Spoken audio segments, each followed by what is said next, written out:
So 8085 micro processor lab experiments గురించి ఒకసారి చూద్దాం. సో ఇక్కడ ఏంటంటే టోటల్ అన్ని ఎక్స్పెరిమెంట్స్కి ప్రాసెస్ సేమ్గానే ఉంటుంది, ప్రాసెస్ ఏమీ మారదు. మీరు ఆల్రెడీ రికార్డ్లో ఎక్స్పెరిమెంట్ రాశారు. ఒక ఎక్స్పెరిమెంట్ని ఫస్ట్ ఎక్స్పెరిమెంట్ని నేను ఎగ్జాంపుల్ కింద చూపిస్తాను, దాని ప్రకారం మిగతా ఎక్స్పెరిమెంట్స్ని మీరు ట్రై చేద్దరు. కానీ సో ఫస్ట్ వచ్చేసరికి మైక్రో ప్రాసెసర్లో మీకు థియరీ సబ్జెక్ట్లో వచ్చేసరికి 8085 ఉంది, అలాగే 86 కూడా ఉంది. కానీ ల్యాబ్ విషయానికి వస్తే కనుక ప్రాక్టికల్లో 8085 మైక్రో ప్రాసెసర్ మీద మాత్రమే మీరు చేస్తూ ఉంటారు. సో మీరు టోటల్గా ఈ ఎక్స్పెరిమెంట్స్ అన్నీ కూడా ఈ ఒక్క కిట్లో మాత్రమే చేస్తూ ఉంటారు. ఇక్కడ ఆల్రెడీ మీకు ఉంటుంది మైక్రో ప్రాసెసర్ ట్రైనింగ్ కిట్ అని చెప్పేసి. సో ఇక్కడ ఇండికేట్ చేసేది ఏంటంటే ఇది ఏ ట్రైనింగ్ కిట్ అంటే ఇది యూపీ అని చూపిస్తుంది, కానీ ఇది యూ కాదు, మ్యూ అనమాట. సో మ్యూ పీ అంటే మైక్రో ప్రాసెసర్ని ఇలా ఇండికేట్ చేస్తాం. 8085 మైక్రో ప్రాసెసర్ కాబట్టి 85 అనేది ఇక్కడ చూపిస్తూ ఉంటుంది. మీకు ఫస్ట్ పవర్ ఆన్ చేయగానే మీకు వచ్చేదే ఇది. సో ఫస్ట్ పవర్ ఎలా ఆన్ చేయాలి అంటే స్విచ్చెస్ ఉంటాయి. స్విచ్చెస్ కాకుండా ఇక్కడ దీనికంటే ఒక స్విచ్ ఉంటుంది. సో ఈ స్విచ్ ఆన్ చేస్తే మాత్రమే మీకు ఇక్కడ పవర్ సప్లై రావడం జరుగుతుంది. లేదు అంటే కంగారు పడద్దు, వెనక స్విచ్ ఆఫ్ చేస్తుంది అని అర్థం చేసుకోండి. ఇలా ఆన్ చేస్తే మీకు ఆన్ అవుతుంది.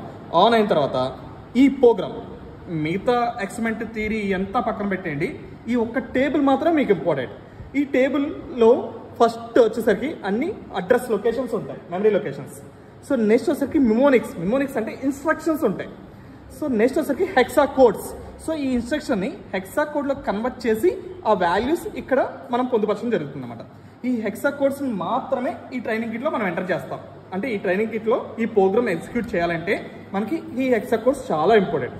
ఈ హెక్సా కోడ్స్ని దీనిలోకి ఎలా ఎంటర్ చేయాలి అనేది చెప్తాను చూడండి. సో ఎప్పుడైనా సరే ఒక ప్రాసెస్ గుర్తుపెట్టుకోండి. ఫస్ట్ ఈ కీస్ అన్నిట్లో రెడ్ కీస్ అన్నీ కూడా ఫంక్షనింగ్ కీస్, ఇవన్నీ కూడా ఇన్పుట్ కీస్ అనమాట. బ్లాక్ కీస్ అన్ని ఇన్పుట్స్, రెడ్ కీస్ అన్ని ఫంక్షనింగ్ కీస్. సో ఈ ఫంక్షనింగ్ కీస్లో ఇక్కడ REL EX MEM అని ఉంటుంది. సో రీలొకేట్ ఎక్స్టర్నల్ మెమరీ, ఆ కీ మనకి ఇంపార్టెంట్ అనమాట.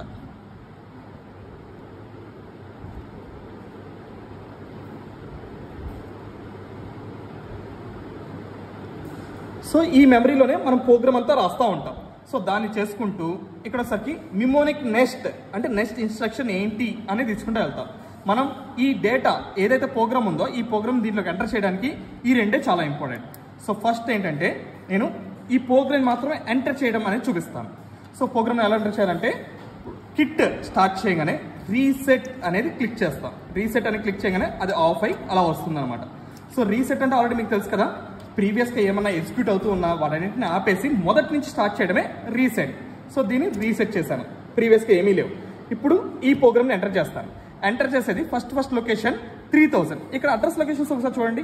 3000, 3002, 3005, 3006. సో ఒక యూనిఫామ్ వేలో లేవు. మీరు చూస్తే కనుక సీరియల్లో లేవు, ఒక యూనిఫామ్లో కూడా అంటే ఇప్పుడు 2 to 2 పెరుగుతూ లేవు, డిఫరెంట్గా ఉన్నాయి. ఎందుకు అలా ఉన్నాయి అంటే ఇక్కడ ఆల్రెడీ మీకు ఆర్కిటెక్చర్లో చూసి ఉంటారు. 8085లో ఈచ్ మెమరీ లొకేషన్లో ఎంత బిట్స్ డేటా స్టోర్ అవుతుంది? ఓన్లీ 8 బిట్స్ మాత్రమే స్టోర్ అవుతుంది. సో 8 బిట్ డేటా మాత్రమే ఒక్కొక్క లొకేషన్లో తీసుకుంటుంది. సో అంతకన్నా ఎక్కువ ఉంటే అది స్టోర్ చేయలేదు, నెక్స్ట్ లొకేషన్కి పంపించేస్తుంది. సో ఆ వైజ్గా ఇక్కడ కూడా మేము ప్రతి ఇన్స్ట్రక్షన్ కూడా డివైడ్ చేసుకుని వెళ్ళాం. ఫస్ట్ ఇన్స్ట్రక్షన్ వచ్చేసరికి 16 బిట్స్ తీసుకుంటుంది. ఆ 16 బిట్ ఏంటంటే 0E00. సో దీంట్లో 0E అనేది ఒక లొకేషన్లో స్టోర్ అవుతుంది, నెక్స్ట్ లొకేషన్లో 00 స్టోర్ అవుతుంది. సో నెక్స్ట్ వచ్చేసరికి 01లో ఇది వెళ్ళిపోయింది. 02కి ఇక్కడ 02 లొకేషన్లో 3A అవుతుంది, 03 లొకేషన్లో 00 స్టోర్ అవుతుంది, 04 లొకేషన్లో 20 స్టోర్ అవుతుంది. నెక్స్ట్ ఏమొస్తుంది మనకి 05 వస్తుంది. 05లో ఒకటే ఇన్స్ట్రక్షన్, అదే 8 బిట్స్ మాత్రమే ఉన్నాయి.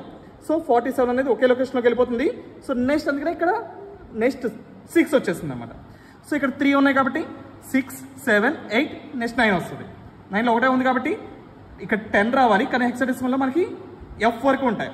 సో 9 తర్వాత ఏలోకి వెళ్తుంది, B, C, నెక్స్ట్ వచ్చేసరికి D వస్తుంది, Dలోకి వెళ్తుంది, నెక్స్ట్ ఈలోకి వెళ్తుంది, Fలోకి వెళ్తుంది, తర్వాత వచ్చేసరికి 10లోకి వెళ్తుంది, నెక్స్ట్ 11లోకి ఈ డేటా వెళ్తుంది, తర్వాత 12, 13, 14, 15తో ఎండ్ అయింది అనమాట. ఈ అడ్రస్ లొకేషన్స్ ఎలా వచ్చినాయి ఇప్పుడు అర్థమైనాయి కదా మీకు. సో ఈ లొకేషన్స్లో వీటిని ఎంటర్ చేయాలి అంటే వీటిని మీరు గుర్తుపెట్టుకోవాల్సిన లేదు. సో ఫస్ట్ 3000తో స్టార్ట్ చేస్తారు, ఈ డేటాస్ అన్ని ఇచ్చుకుంటూ వెళ్తారు, ఆటోమేటిక్గా ఇవి జనరేట్ అయిపోతూ ఉంటాయి. అప్పుడప్పుడు క్రాస్ చెక్ చేసుకోండి, అంతకుమించి చేయలేదు. సో ఇప్పుడు ఈ హెక్సా కోడ్స్ని ఈ కిట్లోకి ఎంటర్ చేస్తాను. ఎలా ఎంటర్ చేస్తున్నానో ఒకసారి అబ్జర్వ్ చేయండి. ఫస్ట్ సో రీసెట్, ఇప్పుడు దీంట్లోకి ఎంటర్ చేస్తున్నాను. First relocate external memory 3000 so mnemonic next. So ఇక్కడ వచ్చేసరికి 0E మెమోనిక్ నెక్స్ట్ వచ్చేసరికి 00 మెమోనిక్ నెక్స్ట్. మీరు చూసారా, నేను ఈ అడ్రస్ లొకేషన్స్ని నేనేమీ ఎంటర్ చేయట్లేదు.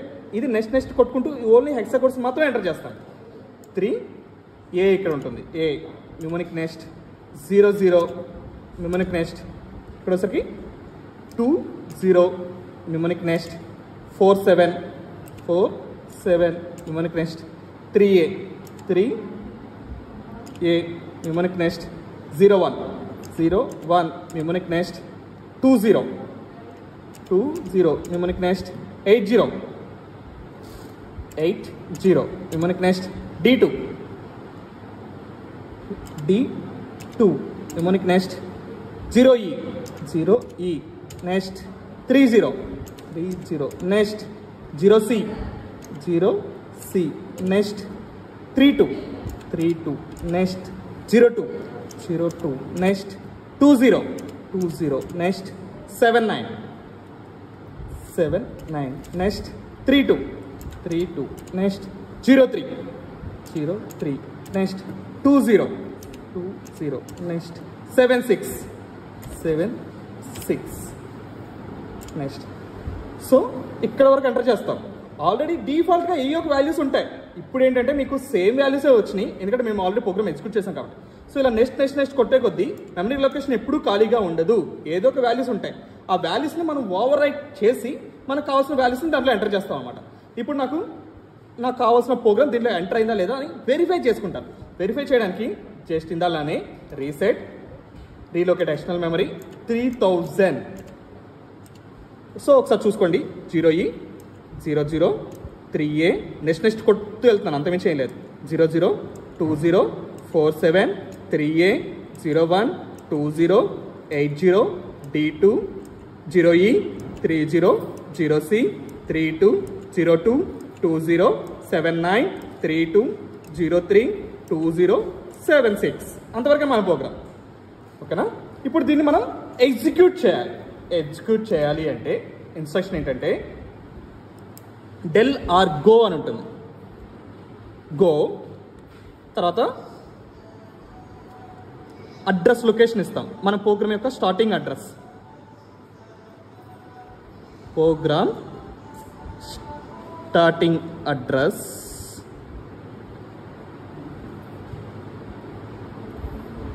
ఫిల్.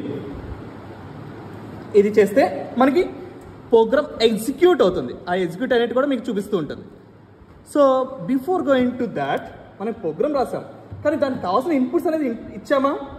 ఇంకా ఇవ్వలేదు. సో ఇన్పుట్స్ కూడా ఇవ్వాలి కదా. సో ఇన్పుట్స్ ఏంటి? 2000 అనే లొకేషన్లో ఒక ఇన్పుట్ ఉందంట, 2001 అనే లొకేషన్లో ఒక ఇన్పుట్ ఉందంట. ఇన్పుట్స్ మాత్రమే మనం ఇస్తాం, అవుట్పుట్ అనేది ఆటోమేటిక్గా ఎగ్జిక్యూట్ అయితే మనకి రావడం జరుగుతుంది. సో ఇప్పుడు ఈ ఇన్పుట్స్ని ఎలా ఇవ్వాలి? సేమ్ ప్రాసెస్, వేరే ప్రాసెస్ ఏం లేదు. Reset relocate external memory. ఇందా 3000 ఇచ్చాం కదా, ఇప్పుడు 2000. సో మెమరీకి నెక్స్ట్. సో ఎంత? 04 మన ఫస్ట్ ఇన్పుట్. నెక్స్ట్ 02 మన సెకండ్ ఇన్పుట్, అది కూడా ఇచ్చేసాం. ఓకేనా? ఇప్పుడు నేను ఒకసారి మన ఇన్పుట్స్ కూడా చెక్ చేసుకుంటాను. రీలొకేట్ ఎక్స్టర్నల్ మెమరీ 2000 04 ఇచ్చాను, 04 ఇచ్చాను, 02 ఇచ్చాను. సో ఇప్పుడు దీన్ని ఎగ్జిక్యూట్ చేస్తున్నాను. ఎగ్జిక్యూట్ చేయాలంటే ఇక్కడ గో ఉంది. గో మన స్టార్టింగ్ అడ్రస్ 3000 ఫిల్. ఇక్కడ ఈ అని వస్తే మన ప్రోగ్రామ్ ఎగ్జిక్యూట్ అయినట్టు. ఈ అని కాకుండా ఎర్రర్ వచ్చింది అంటే మనం ఎక్కడో ప్రాసెస్లో రాంగ్ చేసాము అని. ఈ అనేది వచ్చింది. ఇప్పుడు ఏం చేయాలి? ప్రోగ్రామ్ కరెక్ట్గా ఎగ్జిక్యూట్ అయిందా లేదా చూడాలి అంటే అవుట్పుట్ లొకేషన్స్ చెక్ చేసుకోవాలి. అవుట్పుట్ లొకేషన్స్ ఏంటి? 2002 2003. So reset same process relocate external memory 2002. So 2002లో నాకు 6 వచ్చిందంట. సో 2003లో 00 వచ్చిందంట. So output verified. సో ఇప్పుడు ఏంటంటే ప్రోగ్రామ్ మొత్తం రాయకుండా మీకోసం డిఫరెంట్ ఇన్పుట్స్ తీసుకుంటున్నాను. ఇప్పుడు 04 కాకుండా నేను వచ్చేసరికి 08 తీసుకుంటున్నాను, అలాగే 01 తీసుకుంటున్నాను మీకు అర్థమవడం కోసం. అవుట్పుట్ ఏం రావాలి? 09 రావాలి, క్యారీ 00 రావాలి. సో ఓన్లీ ప్రోగ్రామ్ని నేను చేంజ్ చేయట్లేదు, ఇన్పుట్స్ మాత్రం మారుస్తాను. చూడండి, రీసెట్ ఎక్స్టర్నల్ మెమరీ 2000 మనకి నెక్స్ట్ ఇక్కడ 04 బదులు 08, నెక్స్ట్ 01, నెక్స్ట్ సో ఇప్పుడు మళ్ళీ ప్రోగ్రామ్ ఎగ్జిక్యూట్ చేస్తున్నాను. గో 3000. నేను ప్రోగ్రామ్ ఎగ్జిక్యూట్ చేస్తున్నప్పుడు ఇన్పుట్ అడ్రస్ ఇవ్వట్లేదు, ప్రోగ్రామ్ యొక్క స్టార్టింగ్ అడ్రస్ మాత్రమే ఇస్తున్నాను. 3000 ఫిల్ ఎగ్జిక్యూట్ అయ్యింది. ఇప్పుడు నా ఇన్పుట్స్ అవుట్పుట్స్ రెండు చూస్తున్నాను. పోనీ రీలొకేట్ ఎక్స్టర్నల్ మెమరీ 2000 నుంచి 2000లో ఫస్ట్ ఇన్పుట్ నాది ఏంటి 08, నెక్స్ట్ ఇన్పుట్ ఏంటి 01, అవుట్పుట్ ఏం రావాలి 09, నెక్స్ట్ క్యారీ 00. సో ఇప్పుడు మీకోసం సింపుల్లీ తీసుకున్నాను. ఇప్పుడు కొంచెం కష్టమే తీసుకుందాం. 21 ఫస్ట్ ఇన్పుట్, నెక్స్ట్ ఇన్పుట్ వచ్చేసరికి 59. సో ఇప్పుడు యాడ్ చేస్తే ఏమొస్తుంది 7A00. సో సిమిలర్లీ ఇంకొంచెం పెద్దది తీసుకుందాం. E2, నెక్స్ట్ అలాగే 97. సో వీటిని యాడ్ చేస్తే ఏమొస్తుంది సో 7 + 2 9. ఇక్కడ 9 ఈ తర్వాత నుంచి 9 అంట. సో జనరల్గా ఎలా చేస్తారు మీకు తెలియడం కోసం 9 ఫింగర్స్ తీసుకోండి. సో ఈ తర్వాత F, తర్వాత 10 11 12 13 14 15 16 17. సో అంటే 79 అనేది ఇక్కడ వస్తుంది. 01 క్యారీ కాబట్టి క్యారీ ఇక్కడ జనరేట్ అవుతుంది. సో ఈ రెండు కూడా ఒకసారి వెరిఫై చేసుకోండి. రీసెట్ ఇన్పుట్స్ మారుస్తున్నాను కాబట్టి రీలొకేట్ ఎక్స్టర్నల్ మెమరీ 2000. మనకి నెక్స్ట్ ఇక్కడ 21 మన ఇన్పుట్, నెక్స్ట్ 59, నెక్స్ట్.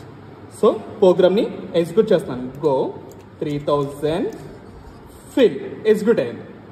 సో ఇప్పుడు ఓన్లీ ఇన్పుట్స్ చూస్తే 2000లో 21 59 ఈ రెండు ఇన్పుట్స్. సో అవుట్పుట్ ఏం రావాలి 7A00 రావాలంట. 7A వచ్చిందా 00. So output verified. సో అలా కాకుండా కొంచెం టఫ్ ఇన్పుట్స్ తీసుకుందాం. సో ఇది కూడా ఎందుకు చెప్తానంటే ఇన్పుట్స్ వాళ్ళే ఇచ్చేసారు అంటే మీకు అవుట్పుట్ ఏమొస్తుంది అనేది ముందు మీకు తెలియాలి. మీరు చేసుకున్న తర్వాత అక్కడ ప్రోగ్రామ్ ఎగ్జిక్యూట్ చేస్తే అది రైట్ అవునో కాదా అనేది మీకు తెలుస్తుంది. కాబట్టి సో అగైన్ ప్రోగ్రామ్లో ఇన్పుట్స్ మారుస్తున్నాను. రీలొకేట్ ఎక్స్టర్నల్ మెమరీ 2000లో ఇప్పుడు హై ఇన్పుట్స్ ఇస్తాను. E2 అంట, E2, నెక్స్ట్ 97 ఓకేనా, ఆ రెండు ఇచ్చాను. So reset external memory. So ఇక్కడ ప్రోగ్రామ్ని ఎగ్జిక్యూట్ చేయాలన్నప్పుడు గో 3000 ఫిల్ ఈ వచ్చిందంటే ఎగ్జిక్యూట్ అయింది. ఇప్పుడు మన ఇన్పుట్స్ అవుట్పుట్స్ చెక్ చేద్దాం. Relocate external memory 2000 first input E2, second input 97, output ఏం రావాలి 79 2002 లొకేషన్లో రావాలి, క్యారీ 1 రావాలి. 79 వచ్చింది, క్యారీ 1 వచ్చింది. ఓకేనా, ఈ విధంగా మనం ప్రోగ్రామ్స్ని రాస్తూ దాన్ని ఫస్ట్ అవుట్పుట్ ఏమొస్తుంది అనేది మనం క్యాలిక్యులేట్ చేసి డిసైడ్ చేసి ప్రోగ్రామ్లో కూడా అది వచ్చిందా రాలేదా అని చూపిస్తే మనకి ఈ ల్యాబ్ కంప్లీట్ అయినట్టే. Okay, thank you.